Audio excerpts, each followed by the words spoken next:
Livingstone is ground zero, it seems, for foster care in this nation right now. Yes. Now, see, that's what I was looking for. That's what I was looking for. You got something in your stomach. You should be happy now, right? All right. See, that's what I'm talking about. So what I would like to do right now in this moment, I would like to introduce Vanessa Durantes from the Casey Family Programs, who will introduce our next speaker. And once again, welcome back. Thank you, thank you, thank you. It has been an amazing, amazing day so far, but this afternoon we're going to start to weave all of this together. Our plenary speaker for the afternoon is Asia E. Schomburg, who is the president and CEO of the New York Society for the Prevention on Cruelty to Children. Asia is the president of the New York Society for the Prevention of Cruelty to Children, and she was appointed to the position in May of 2024 for her extensive background in the child welfare policy area, her innovative ideas, and her outcome-focused approach to supporting families. In this role, she is deepening the work of trauma recovery for children, growing the practice of therapeutic supervised visitation for parents, expanding the prevention services and concrete supports for families, and Asia has assumed the leadership of this organization at an exciting time as it is celebrating its 150th anniversary next year. Prior to this role, Asia served for 3 years with the Biden administration as she was appointed by the president in March of 2021 as the Associate Commissioner of the United States Children's Bureau within the U.S. Department of Health and Human Services. In this role, she advised the administration on matters related to child welfare, including child abuse and neglect, child protective services, family preservation and support and adoption, foster care, and concrete supports for families. Asia previously served as the Senior Administrator for Program Oversight of the New York City's Administration for Children's Services, or ACS. There, she worked collaboratively with agency leaders to develop and implement plans for the operational infrastructure of ACS. During the pandemic, which was a public health crisis, she worked closely with New York City's Department of Education and Homeless Services to create and coordinate guidance for frontline staff. She also provided recommendations to ACS's Office of Equity Strategies regarding addressing inequality and racism in child welfare. In 2021, the Aspen Institute named Asia as an Ascend Fellow, joining a network of visionary leaders who are transforming the trajectory of children and families across the country. Asia serves on the board of the New York Public Library and the Justice and Joy National Collaborative. She is a member of the Downstate Committee on the Council on Family and Child Caring Agencies and was recently appointed to the American Bar Association's Commission on Youth and Family Justice. Asia received her BA from the University of Virginia and her MA from the New York University and her JD from the New York Law School. And with all of that, that's amazing. She's just a bad sister, y'all. Help me welcome Asia Schomburg.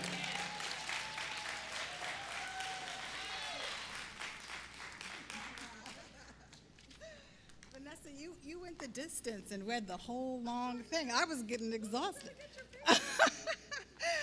Thank you. Thank you, everybody. So good afternoon, everyone. My name is Asia Schomburg. Hi, everybody. And I want to thank Casey Family Programs and Livingstone College for inviting me here to speak with you today about sort of when intentionality and hope come together. It's always interesting to me when I'm invited and given permission to speak about faith. Up until last year, I spent most of my career in government. And you know, there's separation of church and state, so they say. There is always this unspoken and sometimes spoken rule that we can't talk about faith, at least not in the religious sense. But I grew up in a Black Baptist church, so I'm not sure I ever knew about faith in any other sense than the religious and the spiritual. I learned that faith is the assurance of things hoped for, that faith is believing in God, and that God will provide, and that goodness will prevail. There's a greeting card that I've seen, you may have seen it, and it says on the front, "Always believe something good is about to happen." That's faith to me. That card translates as intentionally having faith that something good is coming. So the theme of this convening, when intentionality and hope come together, it feels like we're calling out that we're here faithfully to bring about good. So since I have permission to lean into faith, I'm going to go all in and lean into one of my mother's favorite scriptures. Because I think this particular scripture, and it's one that she practiced during her lifetime, can be foundational for community, faith, and systems working together. My mother used to always say, "Cast thy bread upon the waters." The scripture in part reads in Ecclesiastes 11, "Cast thy bread upon the waters, for you will find it after many days."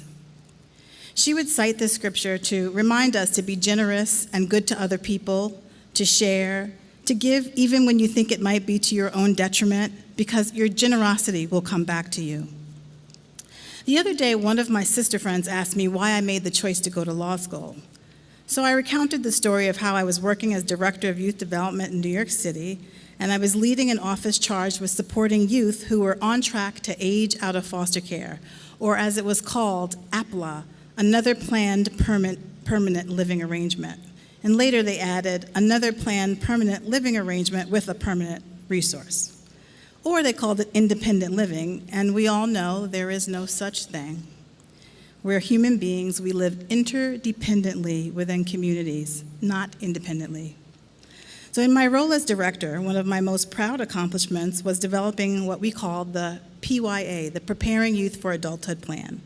The PYA plan lists 6 goals. Youth will have permanent connections with caring adults. Youth will reside in stable living situations. Youth will be afforded opportunities to advance their education and personal development. They'll be encouraged to take increasing responsibility for their work and life decisions, and their positive decisions will be reinforced. Goal 5, young people's individual needs will be met, and youth will have ongoing support after they age out of foster care. The plan was released back in 2006 at the Office of Youth Development. We called it OYD. And young people who were either about to age out or who had already aged out and needed help would come into our office.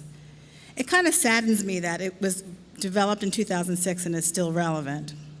But anyway, so when my sister friend asked me why I chose to go to law school, I told her the story of a young woman who came to see me often when I was at OYD, and she was struggling.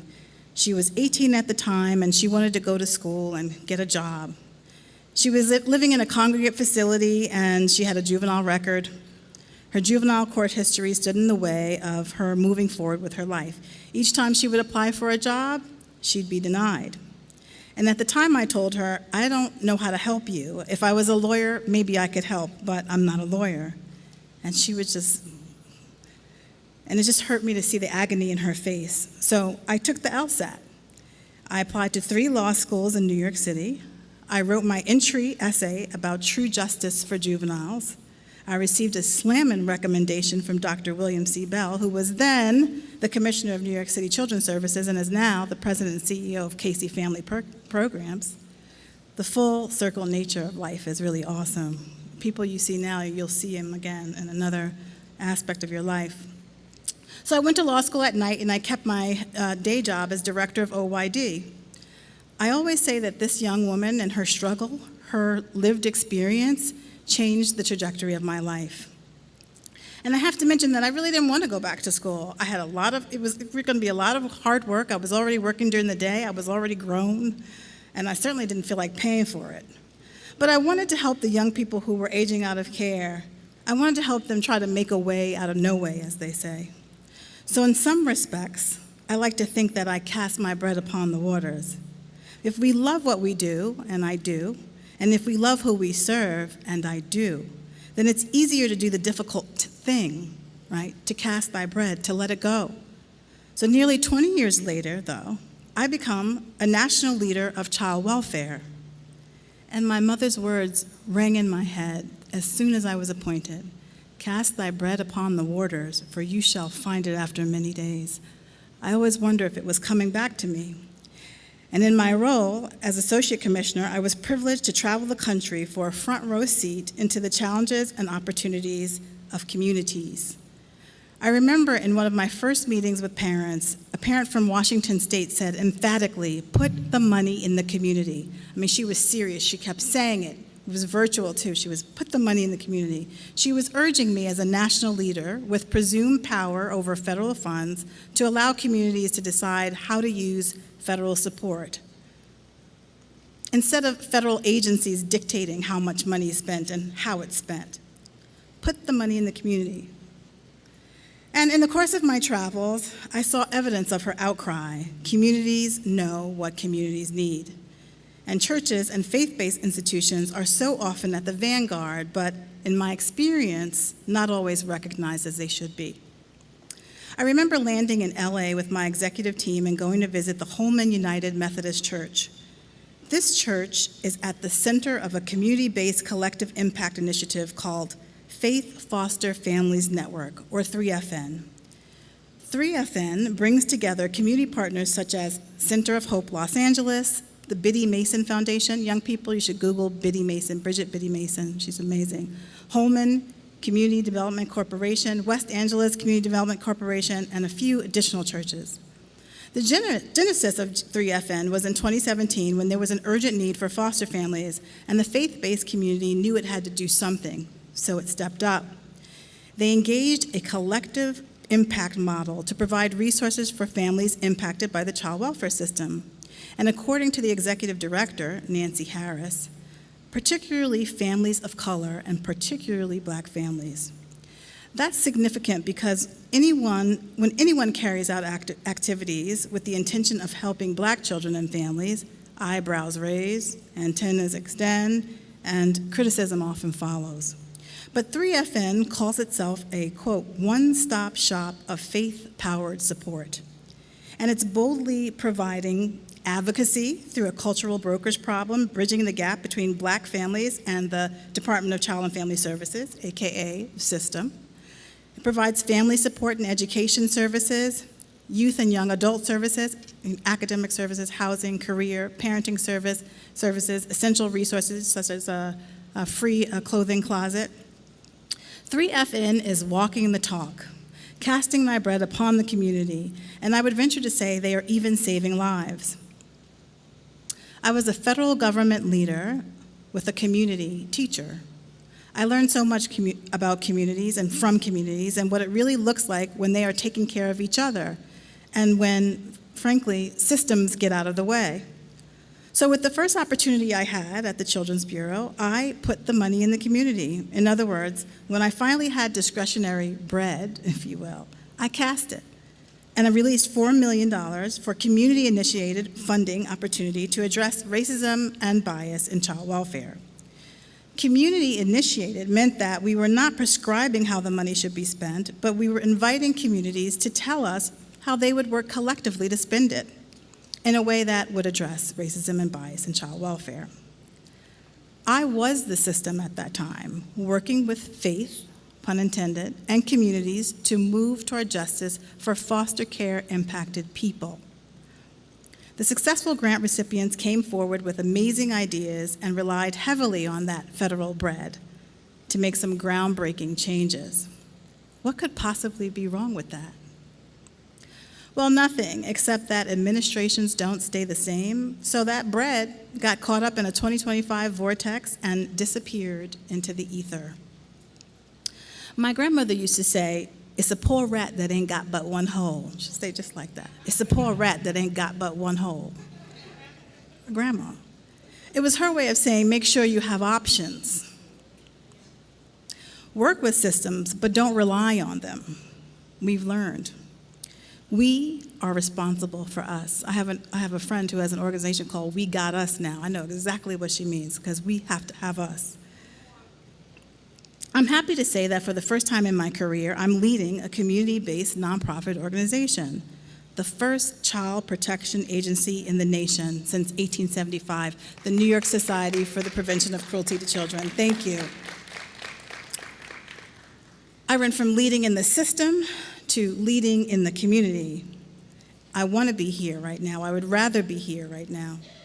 And not unlike 3FN, the Foster Faith Families Network, we've established a coalition which we call the New York City Coalition to End Housing Insecurity for DV-impacted families.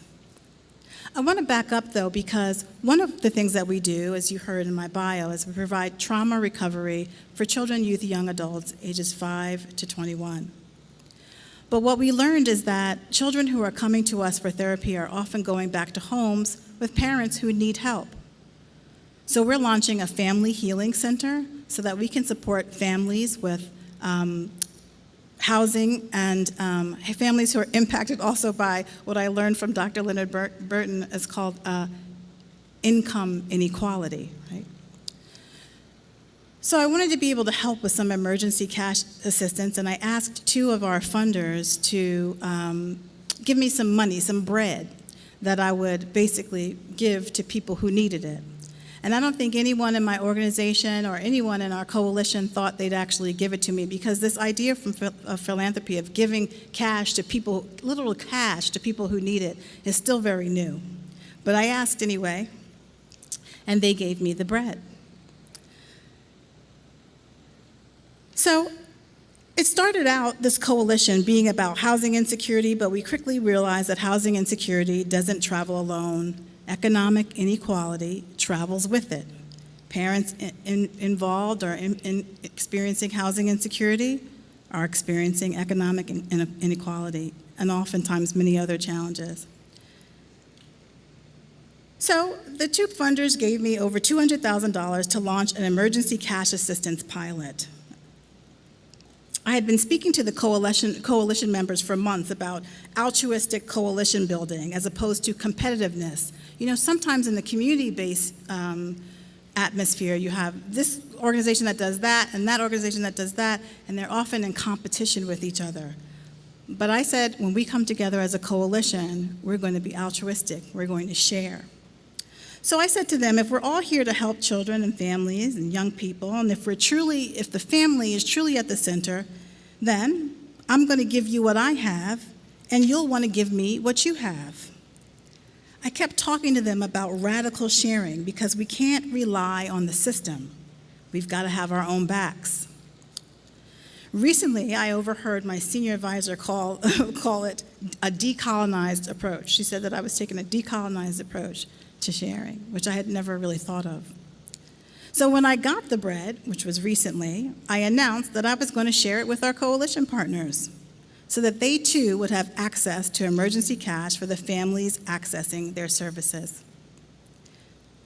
And I don't think anybody thought I would really do it. I said I was going to do it, but last week I held a meeting to announce how it would work, and this week I invited them to a demonstration of the platform that would be used to distribute the cash.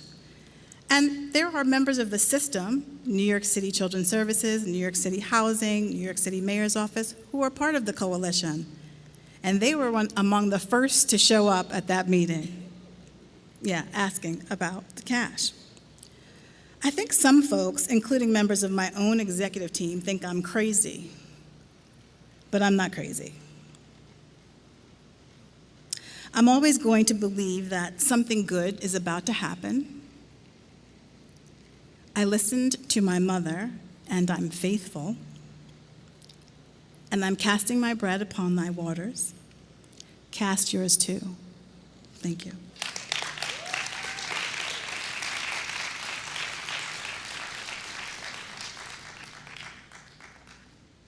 Casting your bread upon the waters. Come on now. That's biblical.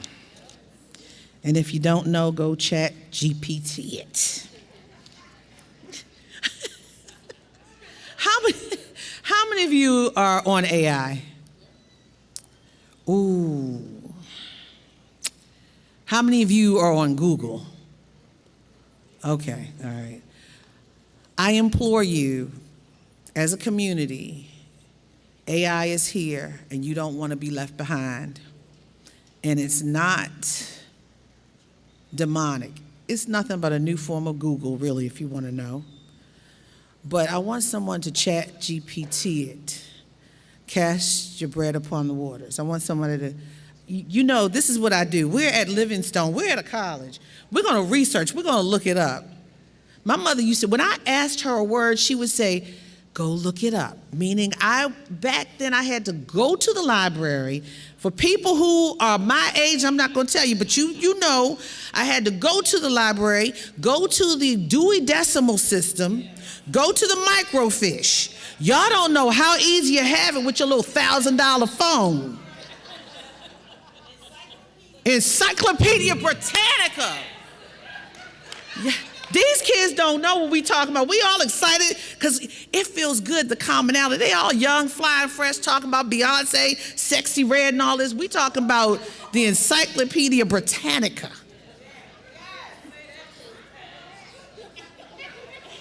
They look at them laughing and clapping high five. But I see your wisdom, sister. And I see, okay, yeah. So I want somebody to Google it. Cast your bread upon the water. Tell me, come on, sis. Where's the mic is gone. My mic sounds nice. Check one. Scream it out. Now they don't know that one either. All right, I got, ooh. My mic sounds nice. Check one. My mic sounds nice. Check two. My mic sounds nice. Check three. Now y'all better find out. Type that in. Google that. Google that. You said what? Why am I throwing shade? Y'all threw shade at me earlier, so it's coming back, okay? No, but check it out. I want you to seriously, okay, yes, ma'am. What is cast your bread upon the water? So it's Google is talking about. Hold on. Let me, okay, and I know your foot. Okay, hold on. And she's the what? You're commissioner now? Okay. We're manifesting, yes. Cast your bread. So the phrase has multiple different meanings, but the one that it seems that the AI will resonate with the most is to do a good deed without expecting an immediate return. Isn't that today? Do a good deed without expecting a return. Building bridges, community, faith, and systems working together. Cast it out without expecting anything back. We are so, okay, for those my age, what have you done for me lately? Now, what is it? Okay, I'm not, ooh, yeah, okay, all right. But for this, I know, these poor, they are like embarrassed, but we having fun. Y'all can have fun, but we.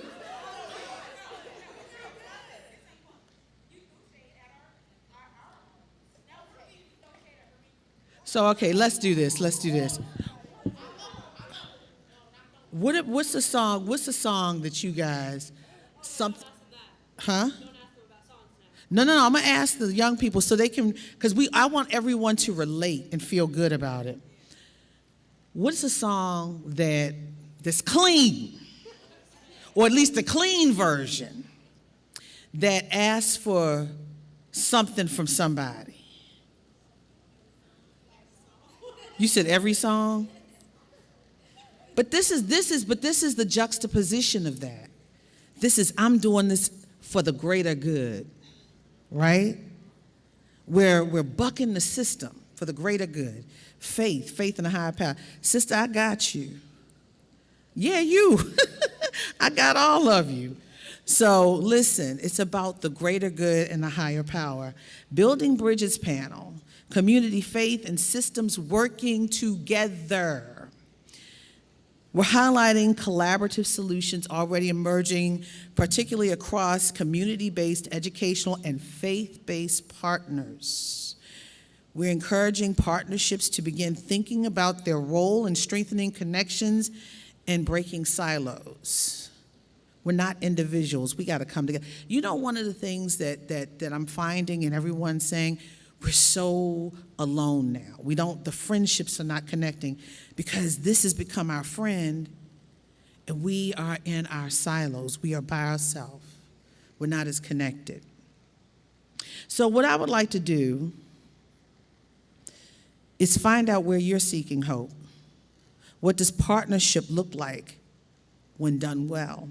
I would like to bring to the stage Dr. Anthony Davis. Is he here, the president of Livingstone? Okay. He'll be with us soon. Nyla McDowell, Associate Vice President of Hope Emancipation Project. Come on up. Come on up. Woohoo!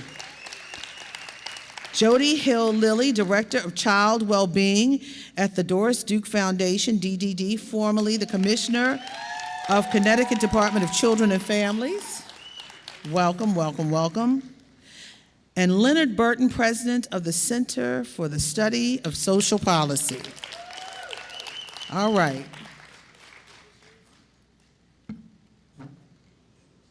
Okay, so what we're gonna do, we're gonna work with who we, oh, here we go, come on now. I see you. How you doing, bruh? How you, he said, hey, sis, I said, hey, bruh. All right, so in this moment, we're gonna have this panel discussion, ask a couple questions. Once again, the purpose to collectively reflect on the realities of fostering youth and the connection to sector roles, faith, community, education, child welfare, and identify bold, actionable opportunities for change, all right? So I'm gonna throw this out to all of you, okay? And you are in the place of the president, correct? Or you, oh, you're in the place of the president. Yeah, okay. All right, okay, okay. No, I'm a fool with you, I got all of you.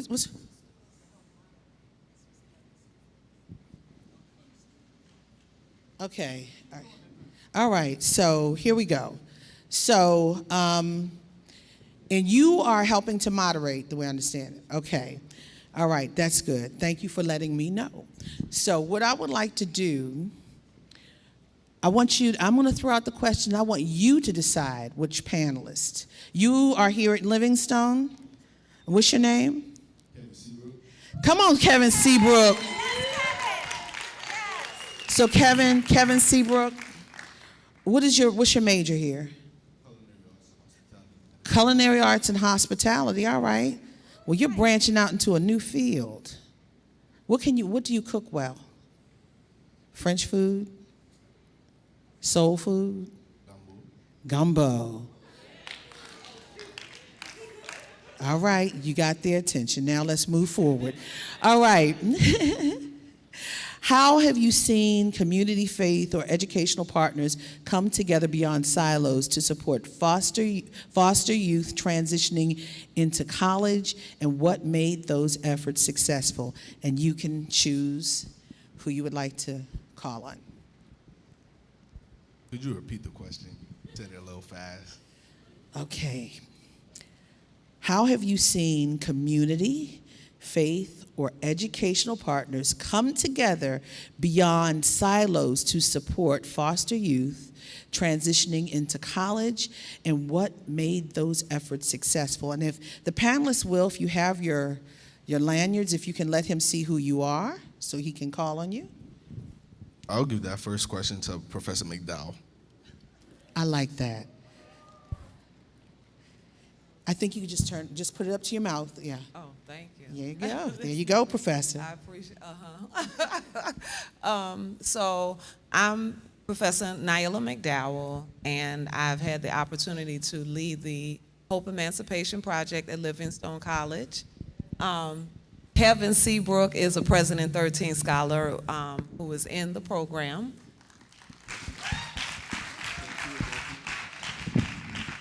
And with developing the Hope Emancipation Project, community and faith has been critical. Faith-based programs have been critical to the success. So we work with people like Michael Howard, who's in the audience with Macy, and he's been able to provide us with several donations for our students. We work with a lot of community leaders for mental health with our students. One of the biggest, I wouldn't call it a barrier, but one of the biggest opportunities for growth for our students. And there's a lot of feedback on that. Yeah, there's a lot. Ooh. Yes, there's a lot of feedback, but we're going to get through this. Maybe fine. Go ahead. Can you do something with the sound? Because I think we might be too close to the speakers or something. But go ahead. Hopefully, is that better? I'm not sure. Is there still a lot of feedback? Turn me down, please. I'm going to let Kevin take it. Turn my mic down. Hello? Testing. Okay. Go ahead, Kevin. So one of the biggest opportunities for growth is the mental health pieces. And we are working with several leaders in the community. We actually have an organization that is ran by Livingstone College alum who is volunteer for free services for our youth. And so we're very heavy into the community, faith-based. We've developed a model. What the goal is with the Hope Emancipation Project, you heard Dr. Davis speak on it. The goal is that we will develop a model that other HBCUs can use. And you cannot separate spirituality from our model. And so we have several what I call domains. One of the domains here is spirituality, and we work very closely. We're an AME Zion affiliated school, so God is paramount. I love that. All right. So I want to follow up before Kevin goes to the next person. And thank you, Kevin, for joining me and being my co-lead on this panel. But mental health is one of those. It used to be a topic that people were like, it was taboo. I don't like using that word, but yes, it was that. But there was also a stereotype for people with mental health. You can have a stressful day that can create depression, and you can be just as normal as anybody. But a continued cycle creates a problem. And mental health, how important, because we've heard, how important is the mental health component in this? Because we've heard from Charlemagne the God, we've heard from Taraji P. Henson. So many people are breaking the stigma of mental health, especially when it comes to the issue of just being here in America and heredity. But you're dealing with mental health as it relates to fostering and the foster care system. How important is that? It is critical. Being separated from your family is traumatic. And without anyone to guide you through that and to navigating on your own. I spoke to a young person just yesterday, and I talked to her about just being a college student. Feel free to just be a college student. She said, I've never been free to just be a young person. She said, I didn't have a childhood. I had to grow up on my own and teach myself. And so all of those traumas they bring with them to the institution. And when you're talking about developing a program for youth who are in foster care, you have to recognize those traumas and you have to be ready to work with them and through that. And it is not a 9 to 5. And so when developing this model, it's critical that whoever fills this role at whatever institution, be prepared for a 9 p.m. call, a 10 p.m. call, a 1 a.m. call, because they need you. You are filling in the gap, and that's part of this position. If you're talking about wraparound services that will help them be successful, you have to be available to the youth when they need you. And it's not just, through my role. We have a team of people on this campus, 13 people on a task force designed to really look at the areas where we can grow and create an environment that is conducive for them to win. Dr. Davis called out the sociologist this morning. I'm the sociologist, but he said the sociologist, I'm the one who will look at the structure. And what do we have to do to change the structure? Mental health. We have to grow that and be stronger in that area. And so we're working with, I don't know if Dr. Flowers Corpening is still out here, but we're working with Dr. Flowers Corpening. We're working with several I can't see, but we're working know. with several local agencies because mental health is just a critical component for their success. Can I follow up on the mental health piece? No? Go ahead. Yes, sir. He said yes. Oh, that, Yes, sir. looking at Jody, but. Kevin said you can follow up. Yes. So thank you for pulling the mental health component into the conversation.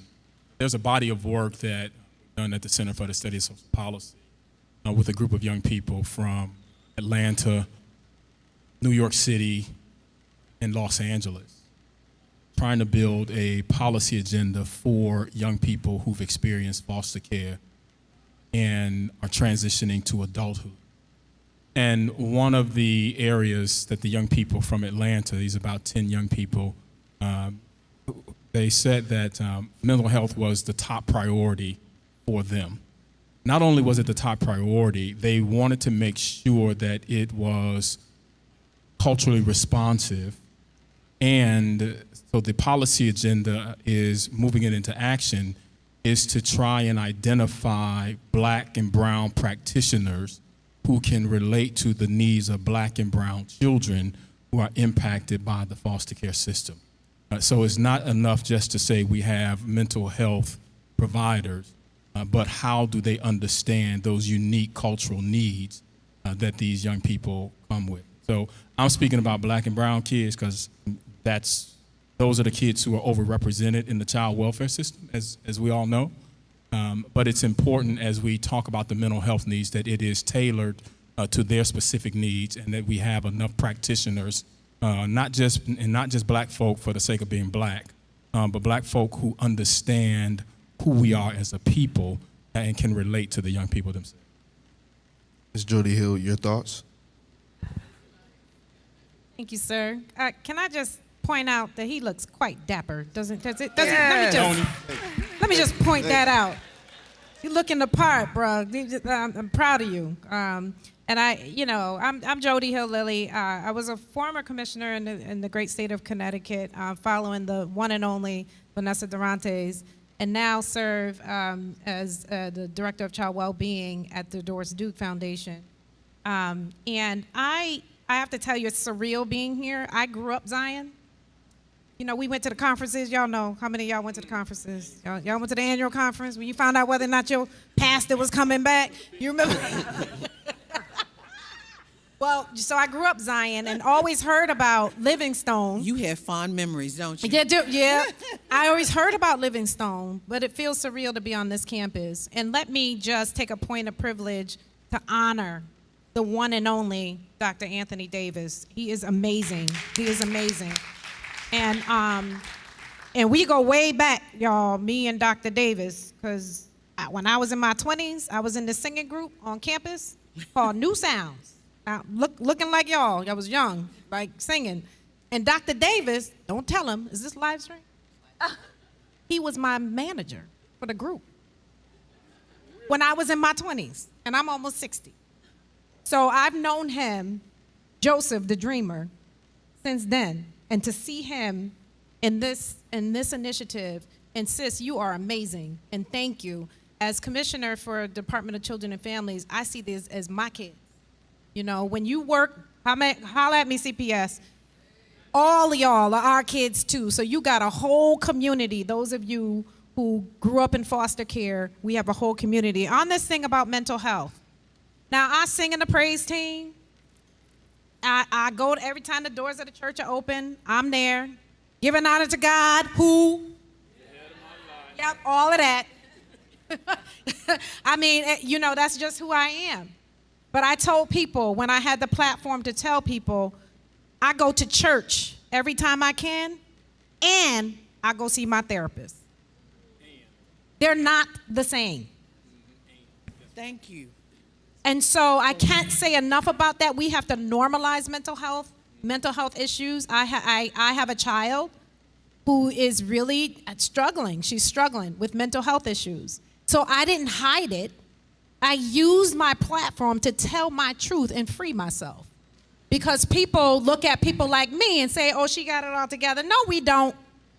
People lying. They lying. We all got problems. And we all need help. So I'm talking to my young people.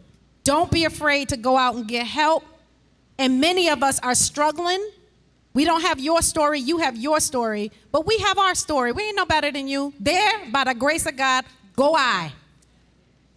And so I watched Tony Davis become Dr. Anthony Davis. And half of what he did was speak it. So you got to speak. That's why I call you commissioner. You got to speak it. Speak those things that are not all as though they are, and go get you some help. Go get you some help. Talk to people, and I thank you for what you're doing. You know, that's very important about therapy. That's very important. And thank you for your transparency with your family, because so many of us are so caught up in this, ooh, let me get my light and my angle, that 1 minute on Instagram or on social media. And you know, my daughter's 23 in school in Washington, D.C., and she said to me, Mom, it seems like everybody else is having so much fun and they're living life better than me. I said, no, they're not. That's that one posed moment. That's that one posed moment. That's 2% of your life. 2% of your life. Thank you for saying that. So the next question, what changes must systems make to ensure that foster youth experience college as both accessible and welcoming? Whew. We'll work backwards on this one. So we'll start with Ms. Jody. Okay, so I really think you have to be smart and strategic about how systems are working together. One of the things that was brilliant about what Dr. Davis did was to reach out to Scott X, because Scott X is the president of the Connecticut NAACP, and now he's filling in Delaware. So no one entity can do this alone.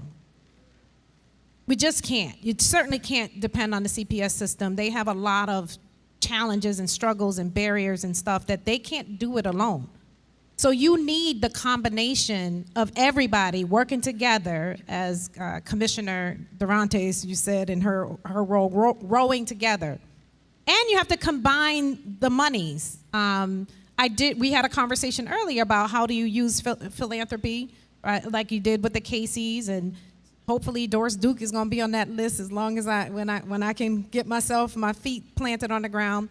But how do you go to non-traditional entities that invest and tell our story? Yeah.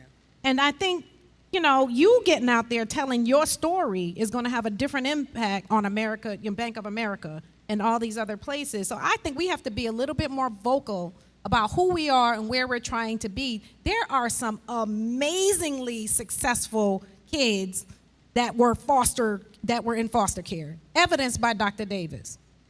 But I don't think we talk about it enough, and I don't think we tell our story enough, those of us who are in the system. So we have to think outside of the box, push the boundaries a little bit, and partner with other people to tell our story. And young people, it's your story, but let me tell you, I had my retirement party not too long ago, and my daughter, who was 20 years old, said, I don't know what I'm going to do without DCF. That's all I know. That's all she knows, is that because I've been working at the department talking about the kids, introducing them to the kids. Your life became my life in a lot of ways, And we as a family have to tell our story from our respective perspectives and get others to join in with us. Push those boundaries.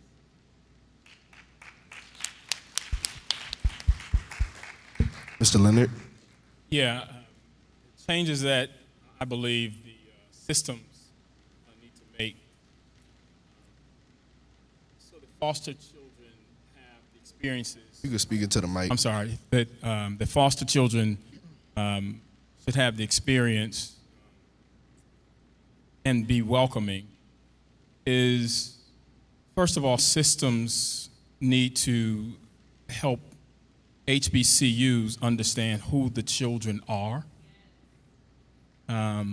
We can't just hope that once they get a scholarship and get accepted in Livingstone or Langston or Lane or Spelman, that Langston and Lane and Spelman and Livingstone understand the unique needs and challenges that this particular population has.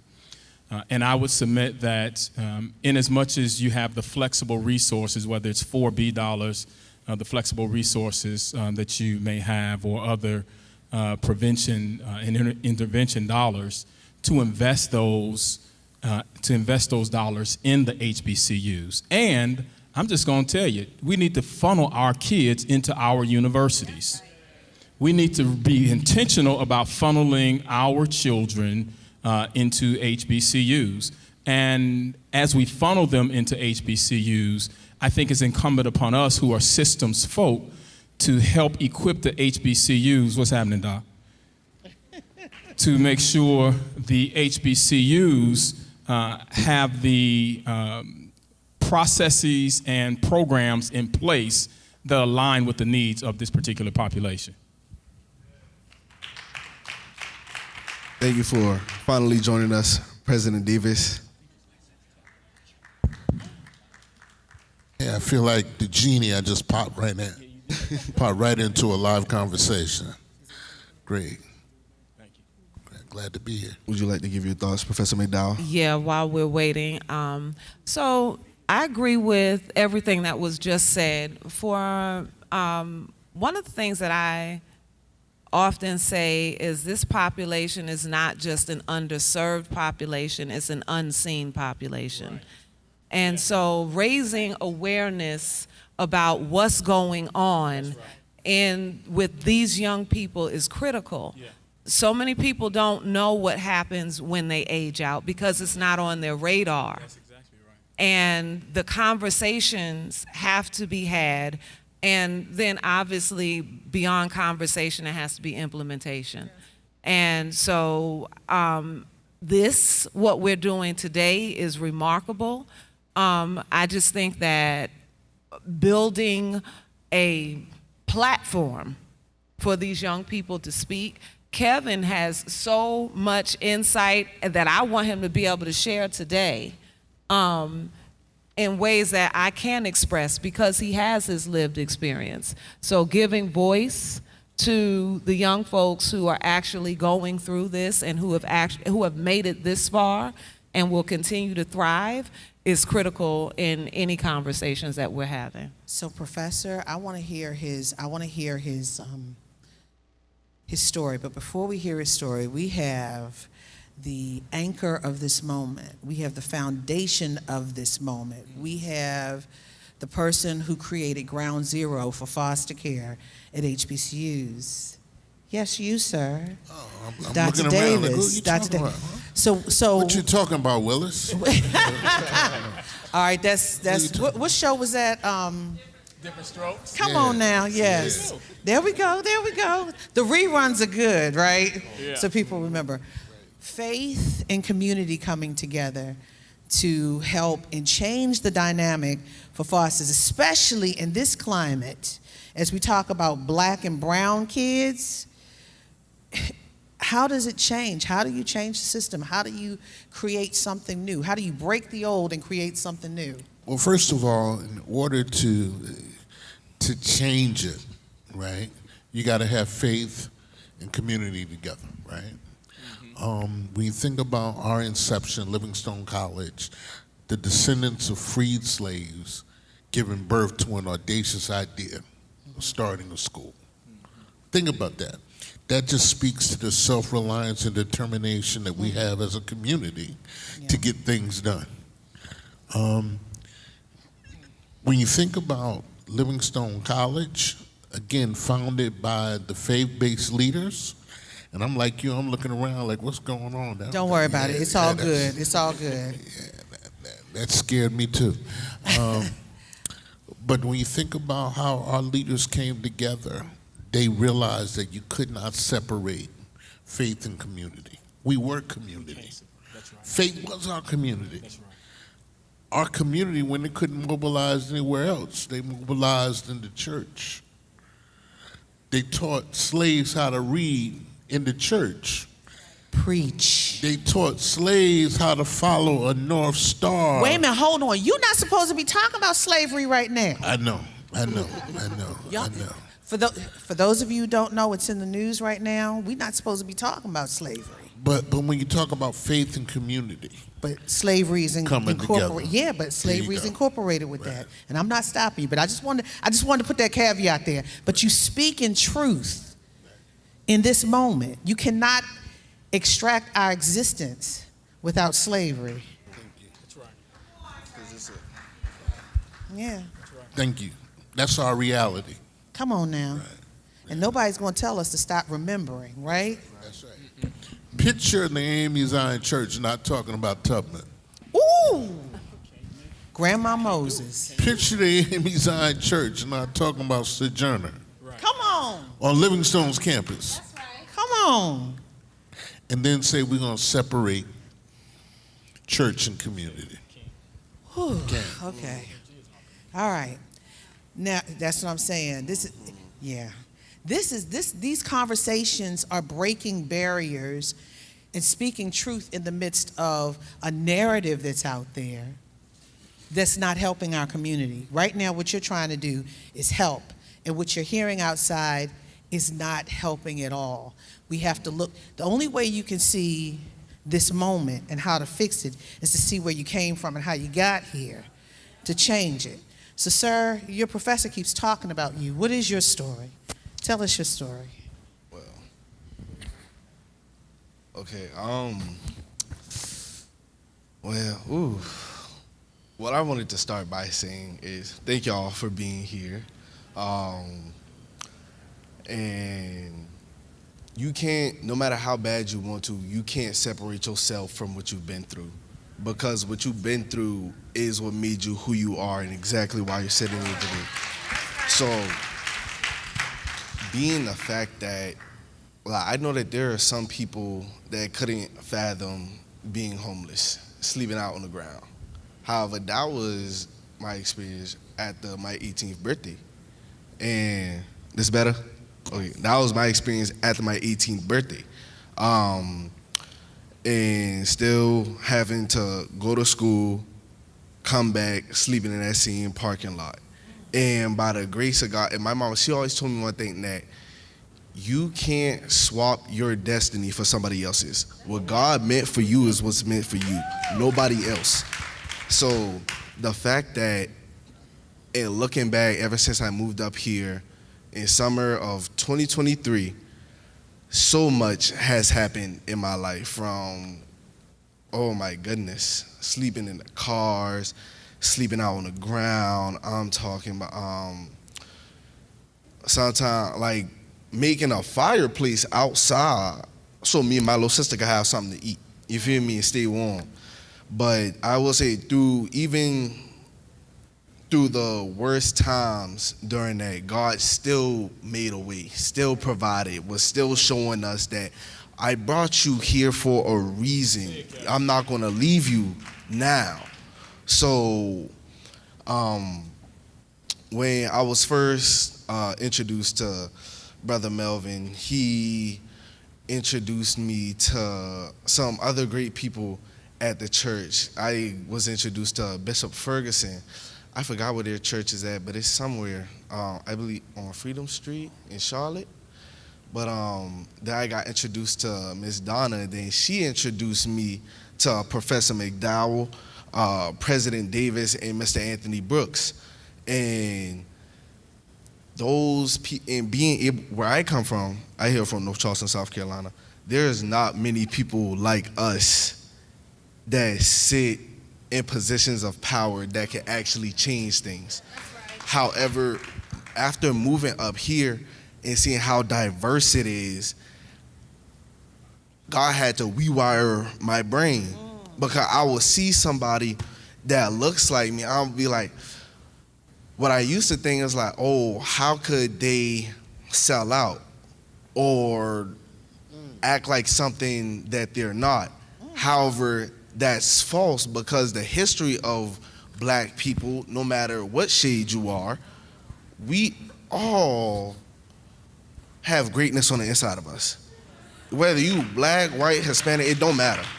Because we all were still made in the image of God at the end of the day.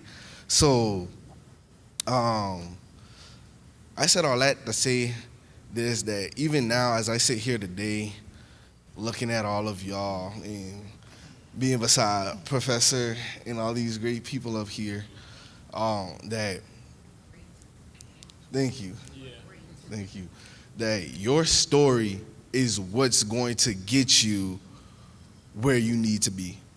'Cause I promise you, when I was sleeping out on the ground, the last thing I was thinking about was college. The absolute last thing. Like, that could have been the furthest thing from my mind. I'm thinking about what me and my little sister gonna eat tonight. So, but now being in a place where I have great role models that look like me, that set an example, that not only set an example, but have lived experience as well, shows me that no matter what it is that you went through, your story will be used to inspire other people. Because I didn't know that my name was being brought up in rooms when talking about a student to share their experience. I had no knowledge of this. But when it was brought to me, I jumped first thought at the idea. Because to help somebody else walk through the door that was open for me, I mean, I couldn't think of anything better. So I want to say this. The first barrier has been broken, the mind. The mind. Because you know what they say? You behave the way you behave because you don't know that you're a slave. And you have broken that shackle because you are opening your mind to higher. You've broken that shackle. You are freeing yourself from your past to become a Dr. Davis, or even better yet, a Barack Obama, or even better yet, a Will Packer, or even better yet, a Ken Chenault. You're going to be, who is the greatest black chef out here? The only one I know, well, I know a lot of, I know them by name, but one of them, Melba Wilson, Melba's of Harlem, that's my cousin. Your name is going to be greater than anybody else out here. You just keep going, my brother. You claim it. And not only claim it for you, but everybody in this room, because you're coming here to change a system. And this brother in Ghana, I'm just so impressed with him. All of us are great, as you said. All of us are great. And I thank you for your transparency. Yes, sir. Can I point something out? Yes. That he's not on the campus of Harvard or Yale. He's on the campus of Livingstone College. That's what I'm saying. And see, at Harvard and Yale, they teach them, you are put here. You were one of the talented 10th or whatever numbers they have there. And you're here to change the system, change the status quo. That's who's going to change the status quo.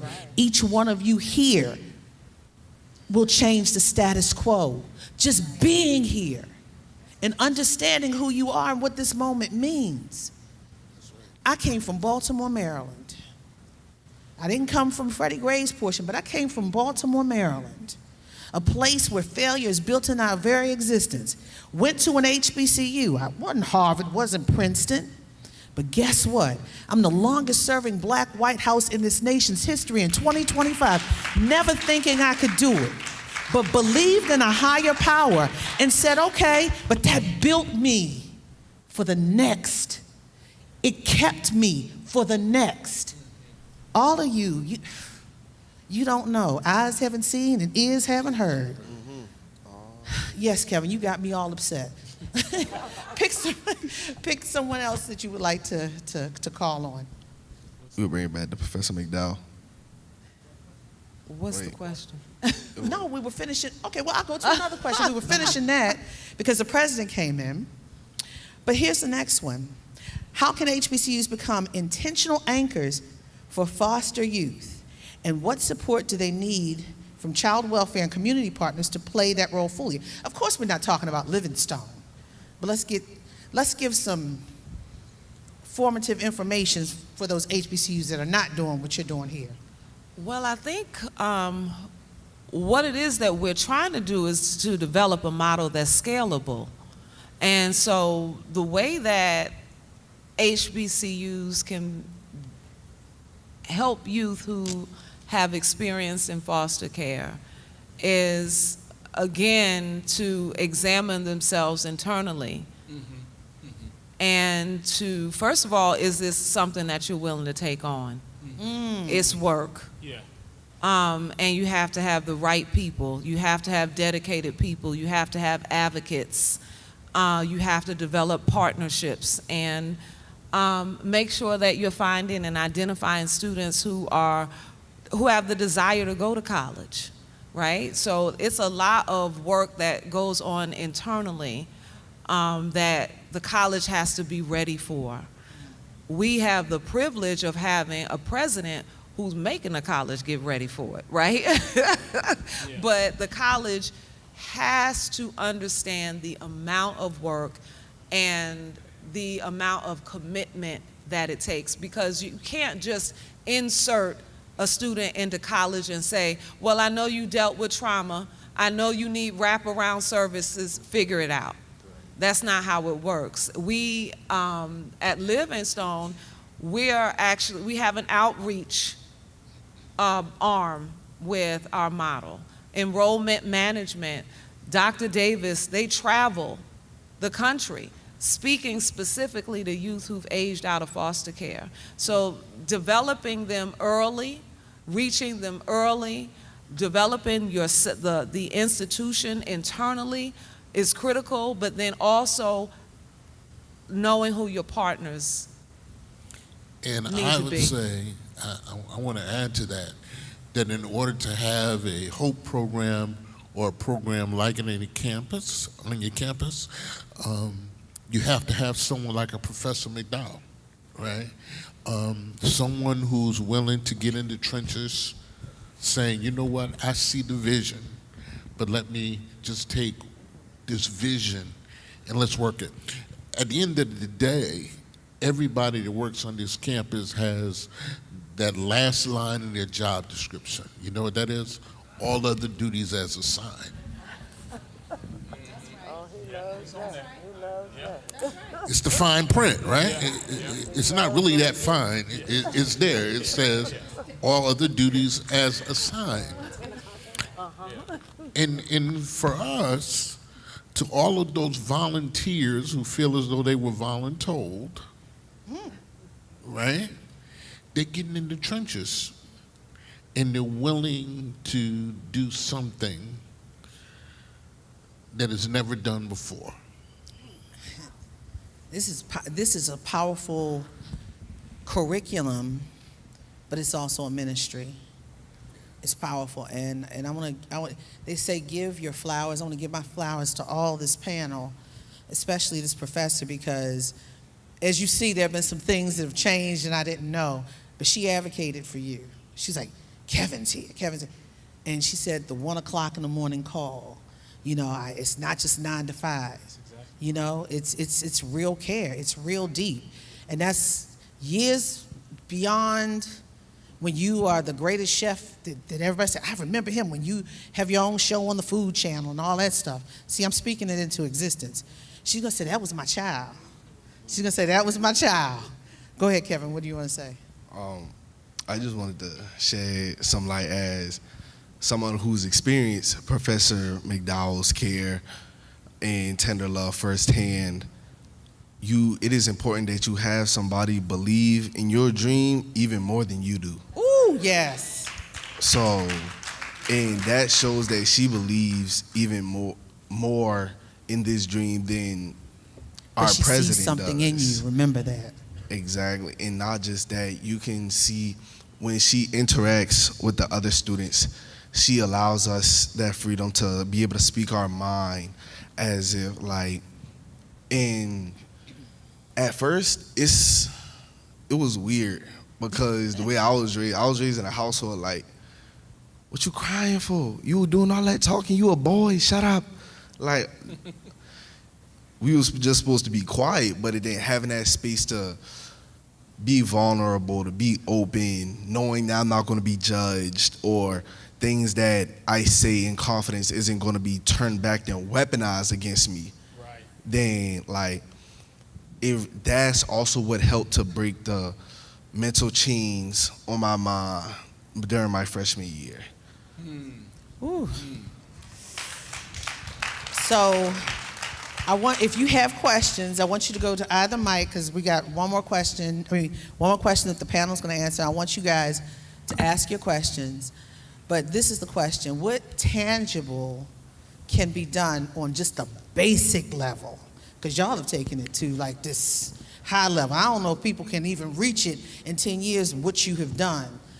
But what is tangible? What kind of tangible commitments can be made in a short span of time? Yeah, go ahead.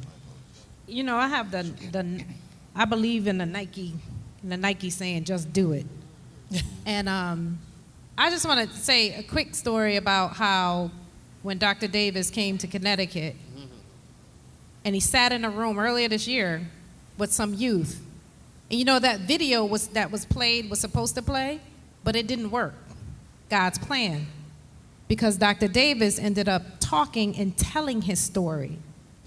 And when he talked to the young people, he left the room transfixed.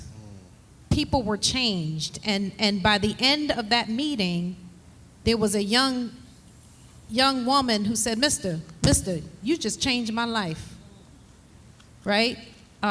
People's lives were changed in a moment. And I don't know if Ava is here. Are you here, Ava? I was commissioner in Connecticut, and I walked in the college. I walked in this college because she was in Connecticut, attending the meeting as you were trying to recruit. You admitted her on the spot. And I turned around yesterday and saw her here on campus, like a different person. Sometimes you just gotta do it. And you gotta have people that are willing to do what the dreamer says to do, because that's coming from God. So all other assignment as deemed, what's the statement? All other duties as assigned. All other duty as assigned. And at the end of that is by God. Yeah. By God. Right? Because nothing happens by accident. That part. And I would say we got a preacher over here. I'm just saying, I know you're doing the cooking thing, but check out that preaching thing. He can do both. You know, we have as black people, we have a lot of hustles. Yes, amen. Well, this is the amen corner right here. Y'all been through something. I'm going to be the amen corner, but can I add something? Yes. When I envision hope, right, you have to think about hope in its origin, right? Barack Obama, the audacity of hope. And really that comes from a piece of art that has pictures of chaos and calamity all around it. And the museum curator says, look at this picture. Why would you call this hope? You have someone playing a broken instrument. It's tattered, it's torn. And they said, hope, if it's a hope at all, is being able to play music on an instrument with broken strings, plucking the one string you have left. Because that harp, that broken instrument is there with one string, and they're plucking beautiful music with that one string they have left. For our people, that has been our reality, right? Being able to make beautiful music with the one string we have left. Think about this. We had a show called Good Times. Huh? Where the father couldn't find a job. James, don't say it, James. at the end, he finally gets a job. And then guess what? He passes.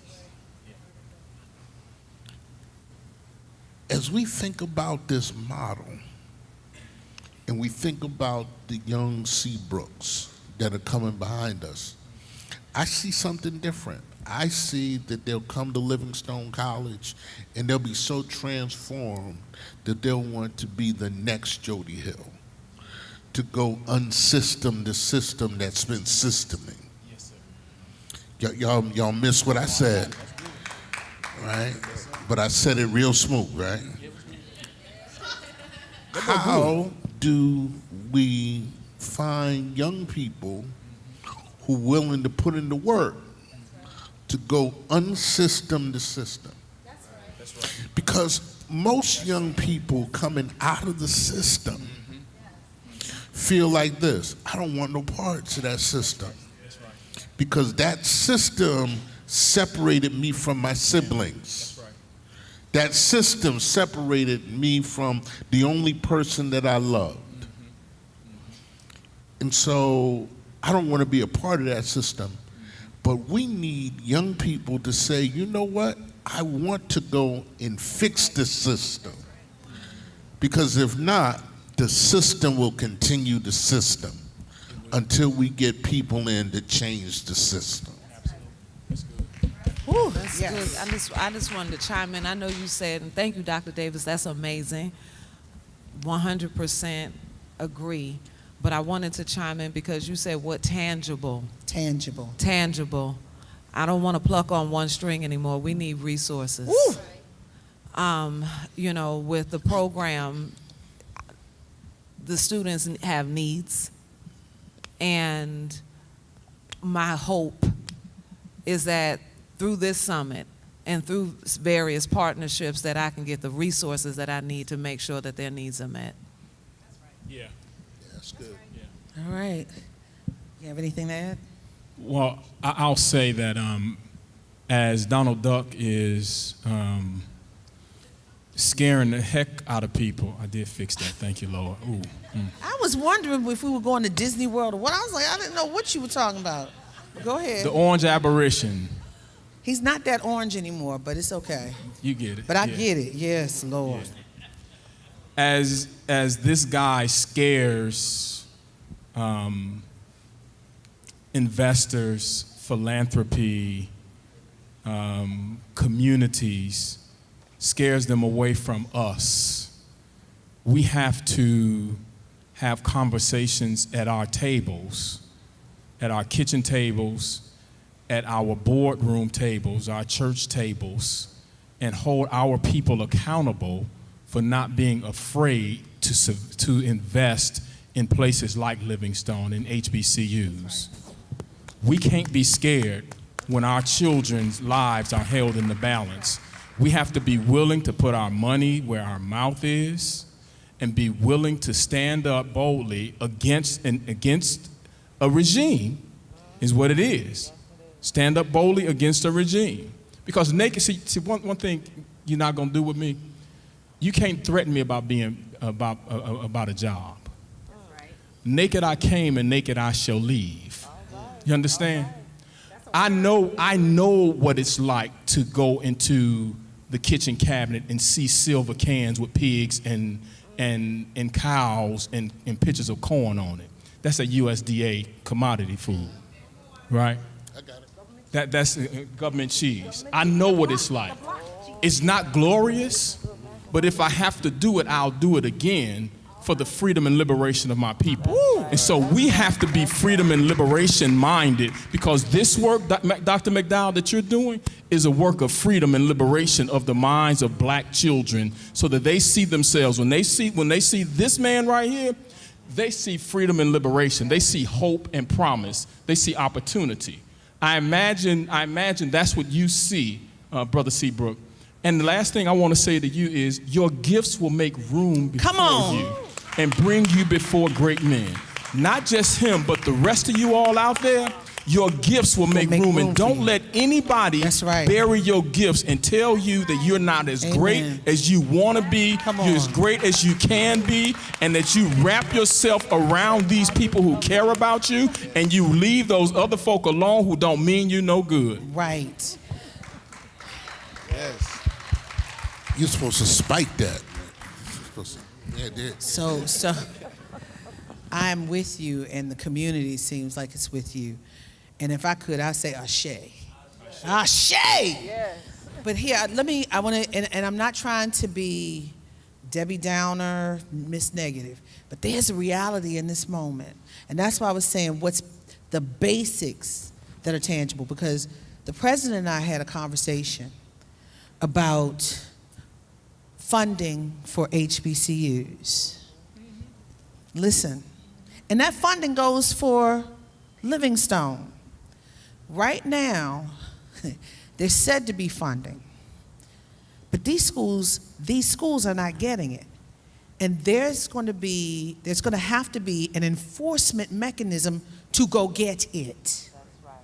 In this moment. Am I telling the truth, sir? Hold your mic up, sir, because I want them to hear you. Yeah. So the bottom line is there's reality, but they are trying to break the chains here. There's a reality out there in life right now. Today, people are losing their jobs, and there's going to be a ripple effect. But here at Livingstone, they're trying to change the trajectory. I am so impressed. This is what you're talking about. This is where that fight is.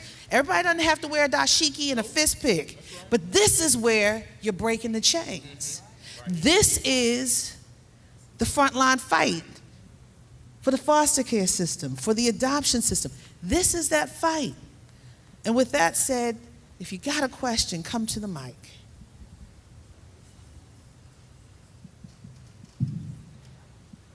Oh, I love it. Yes. Well, do me a favor, y'all. Can some of y'all go on the other side too? Spread out. Yes. Okay. I'm going to call on the young lady over here first. Yes. Y'all know I gotta ask a question.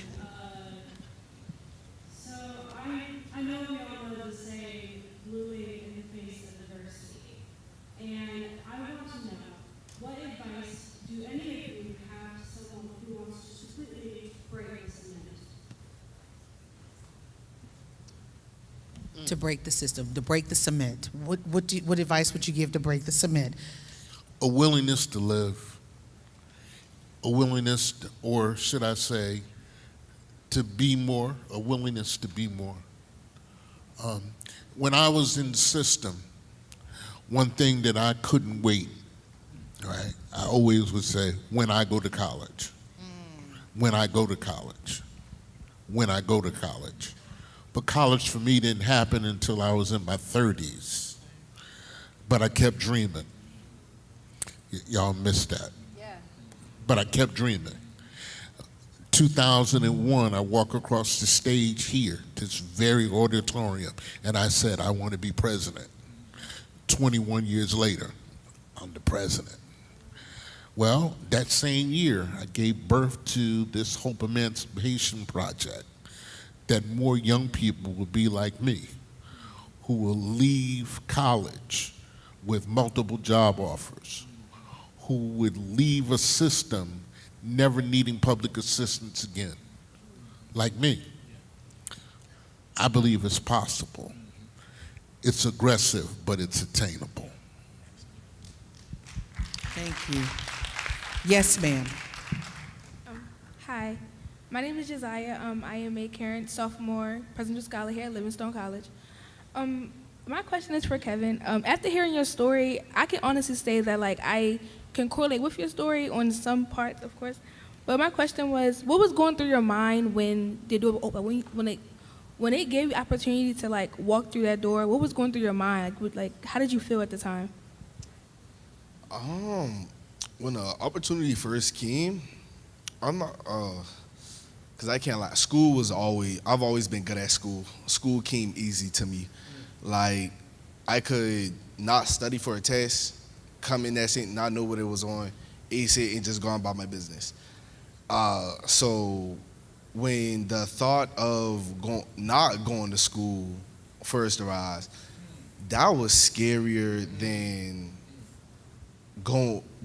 when the opportunity was presented to me, because I was like, I know that I wasn't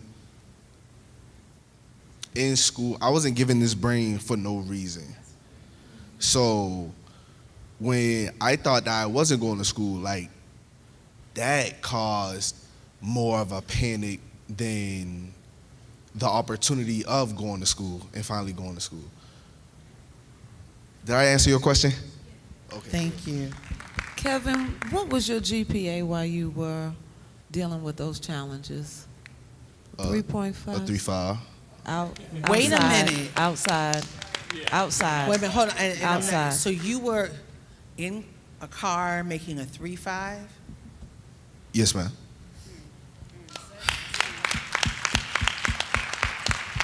You are destined for greatness. Absolutely. Don't get in your way. You are destined for greatness. Yes, ma'am. Hello, my name is Madison Mason. I'm also a presidential scholar, a freshman at Livingstone College. And right now, as we're talking about the Hope Emancipation Program, we are giving a platform to those in the foster care system. And right now in America, I feel that there's a palpable need for more platforms, like in the foster care system, in the drug problem that we have, in homelessness, and all of these different issues. But how do we as change makers address these needs for platforms in a society that values perfection rather than progress? And how do we utilize a system that wants to silence us? Why are you looking at me? Y'all, well, you know what? Let me tell. Okay, can I say this really fast? And this is a synopsis of a synopsis. For 28 years, I have been 150 feet from the highest office in the land, the Oval Office, seen 5 presidents, to include the first black president of the United States, be in that office for 8 years, and then see the first black South Asian woman be vice president. What I will tell you is, right now you gotta fight like hell. Like you said, the issue is the squeaky wheel always gets the oil. You got to squeak.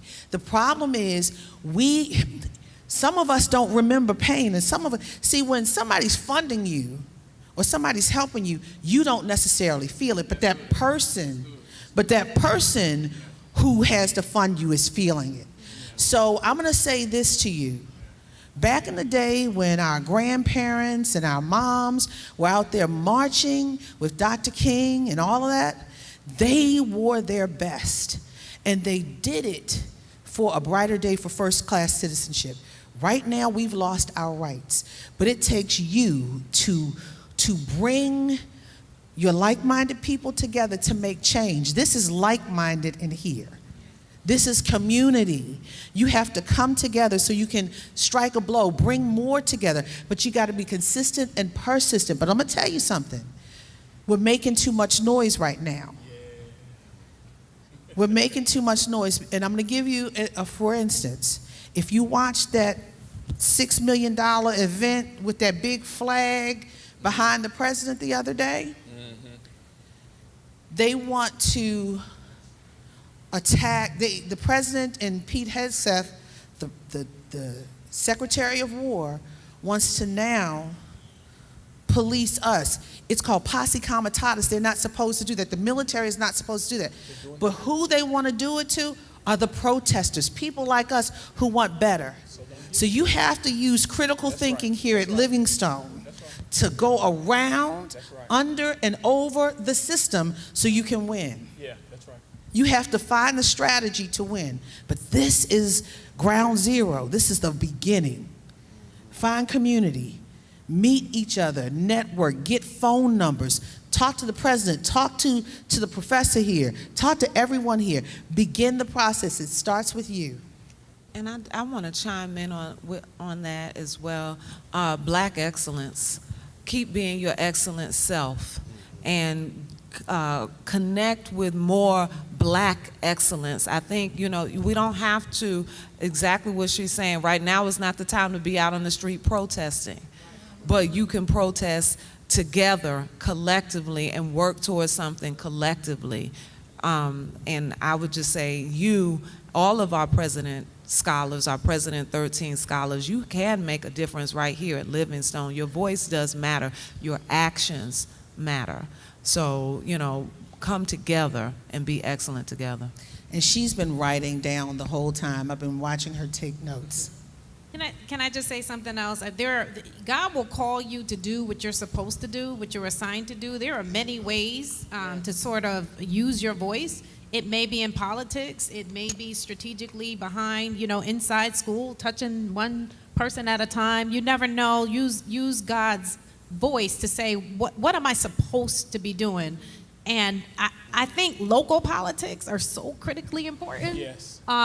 So even getting in your own community, understanding what that machine is like, how you elect your governors and how you elect your congresspeople and how you do, all of that stuff kind of matters. But that Your may mayor, not be your city council, the county mayor, commissioner, all of that. So that may be your calling. I don't know what your calling is. God will compel you to your calling. But what I'll say, in the midst of all of that, don't talk yourself out of winning. Yeah.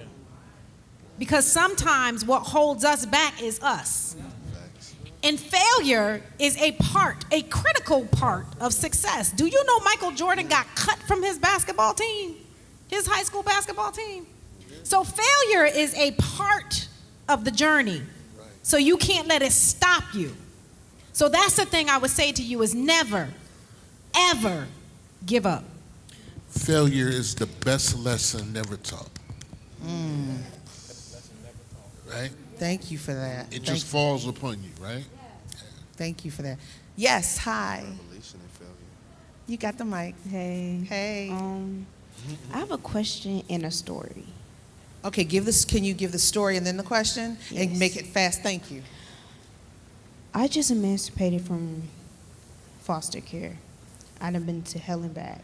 I done been up, down, around, side to side. I guess my question is, how do you navigate through trauma, through experience you never thought you would go through? Therapy is number one. We talked about therapy and a higher power. But I'm going to let the professionals talk.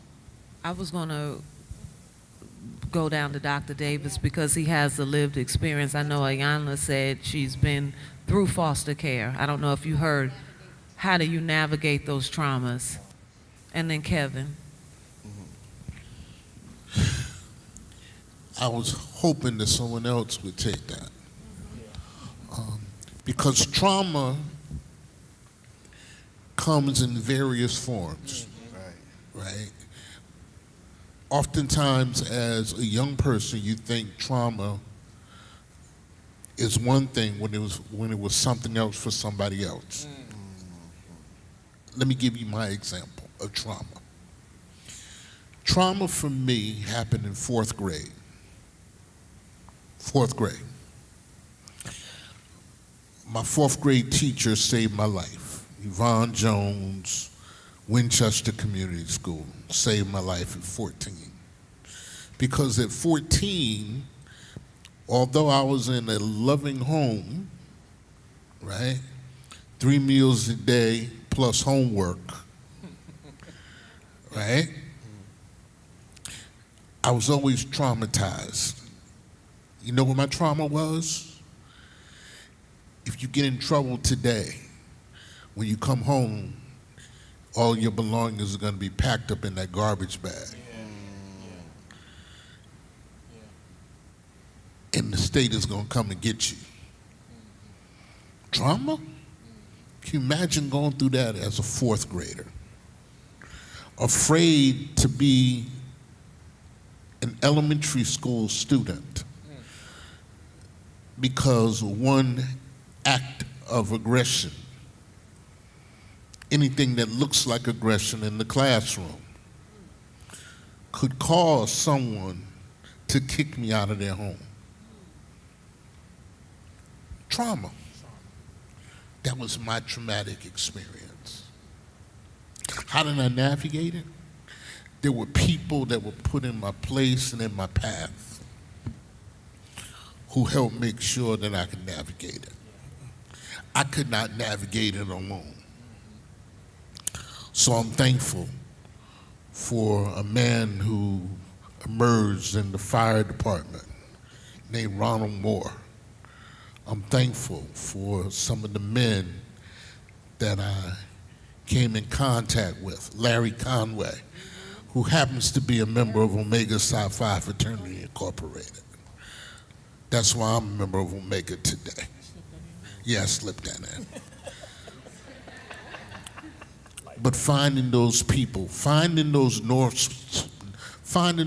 Stars, finding those people that you can use as a lighthouse. That is how you navigate the trauma.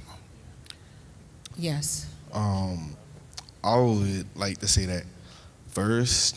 Now, everything, as always, is easier said than done. That's first and foremost. So, however, I would say the best way to navigate the trauma is you first have to sit with yourself and accept the fact that what happened to you happened to you. Yes. Doesn't mean that you liked it, doesn't mean that you wanted it, no matter what it is. Yes. What happened to you, and you can't go back to change that. However, you can grow from it. You feel me? And with that growth, it may look like crying, you feel me? Writing it out, you going out for a walk, exercising, screaming, like whatever it is that you need to let that pain out, that's a constructive source, that's how you should let that pain out. 'Cause, for example, for me, things that I went through and seen growing up, my trauma for me is asking for help. Oftentimes, I could be drowning the problems up to here. Somebody come along, you okay, you good? And that's exactly what happened my first semester of freshman year. However, Professor McDowell, she didn't leave it at that, oh, you say you're okay? Okay, cool, let me go on to the next student. No. She brought me into her office so we could have that face-to-face connection. Was it weird? Was I uncomfortable? Yes. However, that's something, uncomfortability is where growth happens. So if you're always comfortable, you're going to be stagnant. And if you're stagnant and you're not growing, you're decaying, you're falling behind, whatever it may be. So, yeah, I would say you have to first accept what it is that happened to you and grieve that however long it may take you. But find solace in the fact that you're still here and you survived that and you can live to tell your story to help other girls that may have been in your same situation. So I'm going to say this. It's great to have these conversations, and this is a safe space. And do you have a therapist? Because you don't. I don't want you to stand here and say, how do you deal with it, and we don't help you deal with it. Do you understand? Who here is a therapist? I'm sure we got some hands. We have some Please, people on campus. would you be willing to talk to Professor McDowell? Thank you. I want to break the trauma, sweetie. Hold on. That's right, baby. It's okay. We're all here. Yes.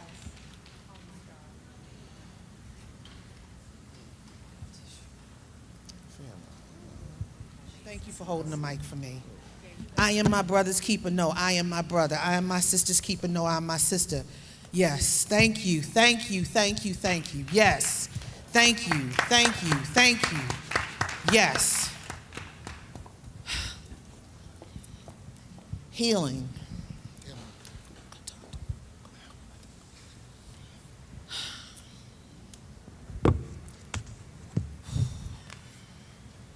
You heal one.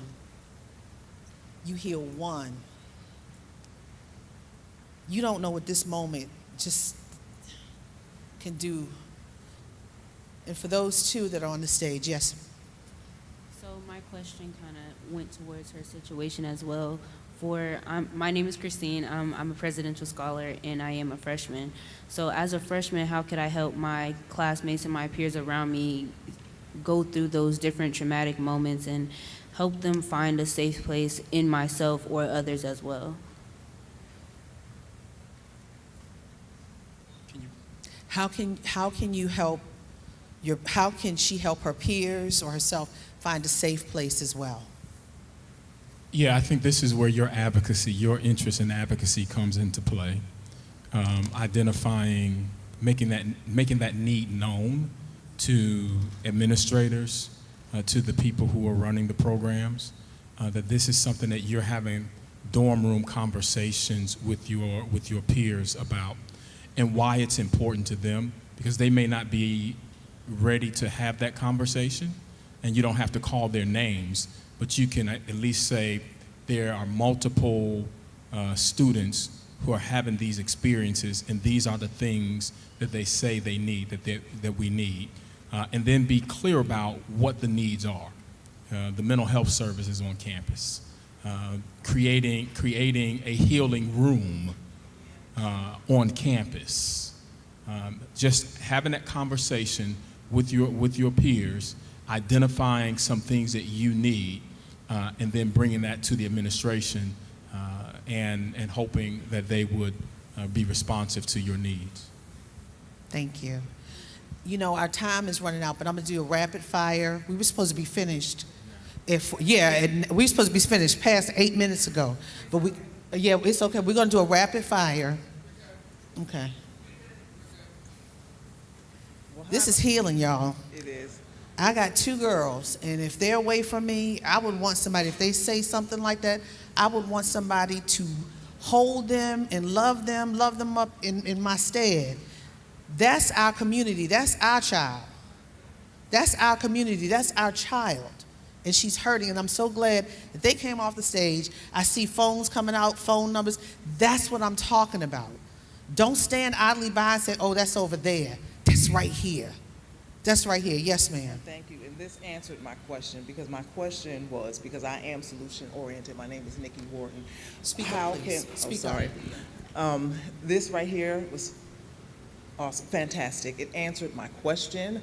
My name is Nikki Wharton. My question was, what does community look like? Because in community, there's unity.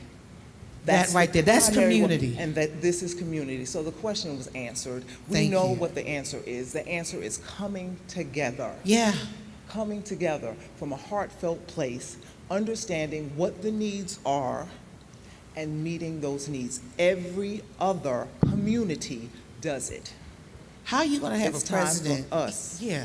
How are you going to have a president that's dedicated to this? And this young lady says trauma, and there's no solution. This is community. This is community. This is what community looks like. Yes, and thank you. Thank you, young lady, for being vulnerable. Yes, ma'am. Hey, my name's Rocky. I'm with Say So Strong Able You Speaking Out. Woo woo. Hey, Sophie. My question is actually for Kevin. I see you're busy right now, but He's busy. Let's direct it to these two if you can, and talk to him after the program. If gotcha. You don't, No, yeah. my question was just how do we engage young black men and just men in general to come back into the community and go to college and have these experiences and come out and use their voices, because we're lacking a lot of male voices and a lot of male uplifting each other in these systems. So how do we encourage the youth to come? That's a good idea. Yes, sir. How do you encourage men to come back to community? Well, I hate for this to sound like a commercial for Livingstone College. Go on and give you a commercial.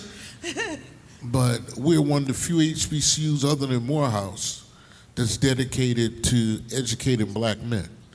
59% of our population are males here on this campus.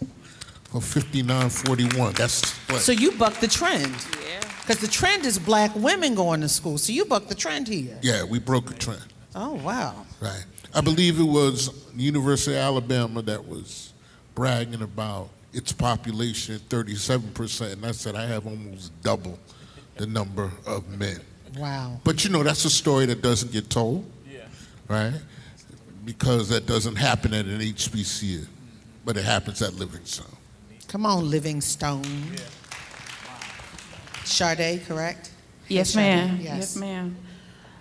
I wanted to direct this to little mama sitting down with the beautiful locks. You asked earlier, what does it look like to get through trauma? And you got some really good responses. I would love for you to know that there are people who've been through very similar things as you who are standing here today, fully in their careers, living their lives, able to build other people up. Please know you are so much more than what you were before. You so much more than what you've experienced.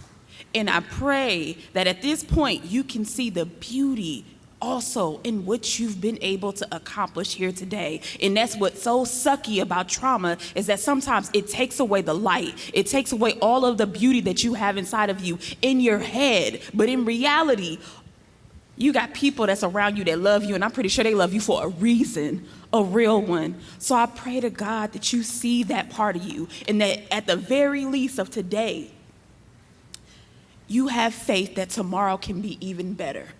There are people who've been there, and I pray you know that you're meant to be just as great. You loved. Thank you, Sade. Ooh.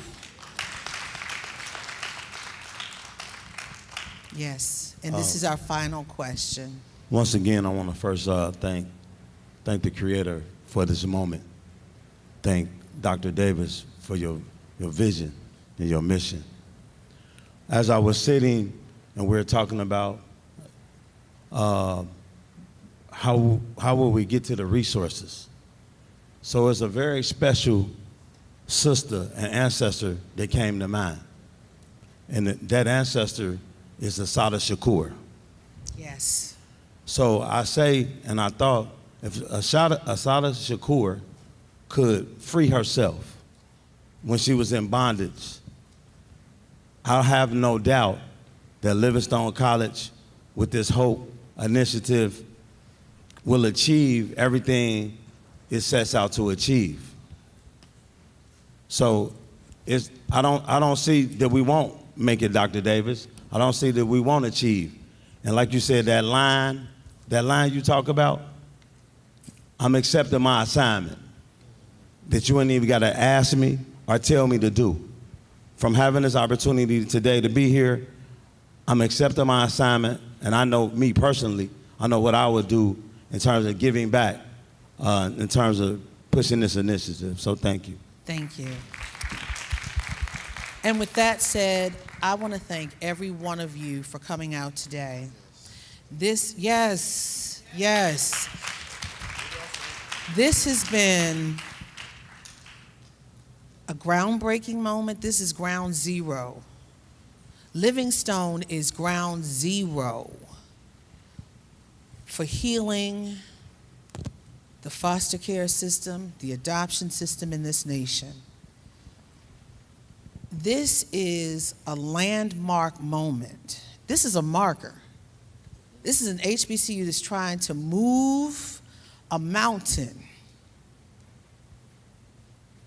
to do something in our community to spread the love to other schools. But what I want to say to you is, thank you for giving me the chance to be here with all of you all day. I want to ask you, how many of you have been in the foster care system here? Thank you for your light. Thank you for coming to share. How many of you are advocates in the foster care system? Isn't that interesting? Those who have been in the system are working for the system to make it better. How many of you are now determined to do more to help? Amen, amen. The commitment is here, the commitment is real. I want to thank you. I want you to leave this place renewed and understanding this is not just a mission, this is from God. Because this whole day was a ministry. This whole day, and I think I'm non-denominational, I'm Southern Baptist, but I'm a Zion, I'm from AME Zion now. So I'm going to tell you, this was a moment, it touched my heart, and I'm going to keep this with me, keep all of you with me, but I want you all, before you leave, connect with one another to form more community. Ghana, I want you to connect with some people here. talk transatlantic, talk to people, talk to one another, because there's healing in community and communication. With that, thank you. Aspire to inspire everyone. God bless you. Thank you. We were building bridges, community, faith, and systems working together. Have a great day. See you all later.